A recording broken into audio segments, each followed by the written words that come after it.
ফিরে এলাম আবার আরো একটি নতুন প্র্যাকটিস সেট নিয়ে। এবিটিএ টেস্ট পেপার মাধ্যমিক ইংলিশ গ্রামার, পেজ নাম্বার 236 চলো শুরু করা যাক আজকের class.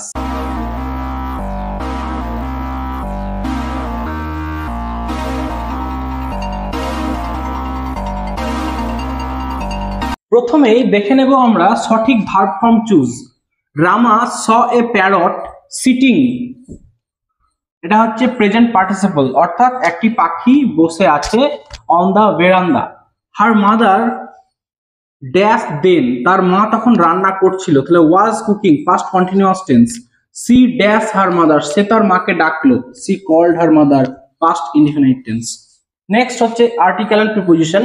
এবোলা does not spread through air,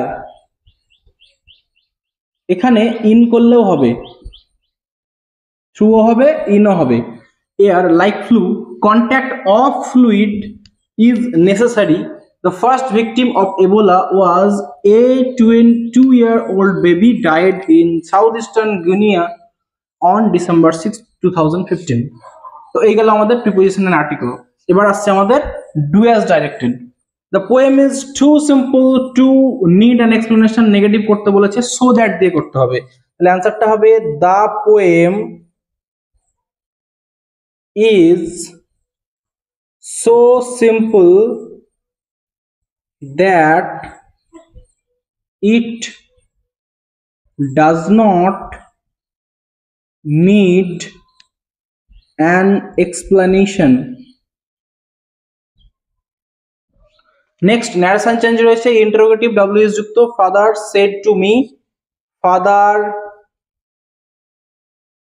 asked me, W শব্দটি বসে যাবে, বসে গেল, তো পড়ে থাকলো you were so upset. You হচ্ছে সেকেন্ড পারসন, চেঞ্জ হবে অবজেক্ট অনুযায়ী, মি অনুযায়ী, তাহলে ইউ হয়ে যাবে আই। ওয়ার আছে পাস্ট ইনডিফিনিট টেন্সে, এটা হয়ে যাবে পাস্ট পারফেক্ট টেন্সে, তাহলে I had been so upset. Yesterday আছে রিপোর্টিং ভার্ব পাস্ট টেন্সে রয়েছে, তাই হবে দা প্রিভিয়াস ডে বা দ্য ডে বিফোর, যে কোনো একটা। এবার ভয়েস চেঞ্জ রয়েছে, have you put it in your pocket, তাহলে এখানে এটা হচ্ছে সাবজেক্ট, এটা হচ্ছে অবজেক্ট, তাহলে আমাদের এটা ইন্টারোগেটিভ সেন্টেন্সে আছে, তাহলে এটা অ্যাসার্টিভ করলে হবে you have put it in your pocket. Voice change করলে হবে it has been put in your pocket by you. Interrogative করলে হবে has it been put in your pocket by you, দিয়ে আবার জিজ্ঞাসা চিহ্নটি বসবে। এবারে আমরা দেখে নেব ফ্রেজাল ভার্ব। ফ্রেজাল ভার্বের প্রথমটা রয়েছে Mr Sen is searching for a job. Searching V1 plus ING ফর্মে রয়েছে। Some snobbish people despise manual workers, despise V1 ফর্মে রয়েছে। Both the team arrived in time, arrived V2 ফর্মে রয়েছে। এবারে আমরা অপশনগুলো দেখবো।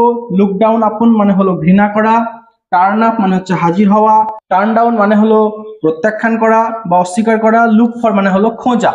তাহলে এখানে আমাদের সার্চিং আসছে look for V1 plus ING ফর্মে, তাহলে হবে লুকিং ফর। ডেসপাইজ মানে ঘৃণা করা V1 ফরম্যাটে, লুক ডাউন আপনই বসে যাবে, look down upon. Arrive V2 ফর্মে আছে, অ্যারাইভ এটা হবে টার্নড আপ, V2 ফর্মে হবে টার্নড আপ।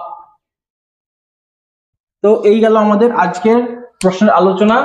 ফিরে আসবো আমি আবার অন্য কোনো সেট নিয়ে, পরবর্তী সেট নিয়ে। ততক্ষণ পর্যন্ত তোমরা এই চ্যানেলের সঙ্গে জুড়ে থাকো এবং শেখার সঙ্গে থাকো।